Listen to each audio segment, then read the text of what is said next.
നിയോഗവും ലക്ഷ്യസ്ഥാനവും ഇല്ലാത്ത യാത്രകൾ അർത്ഥശൂന്യമാണ്. മനുഷ്യ ജീവിതത്തിലെ ഓരോ പ്രവൃത്തികൾക്കും ഒരു ലക്ഷ്യമുണ്ട്.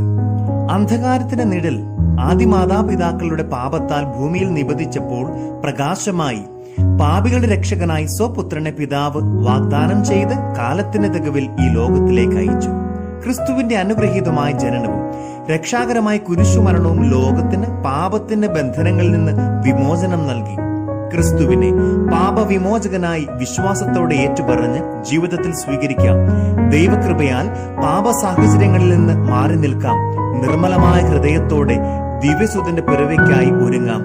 വിശുദ്ധിയാൽ നിറയാം.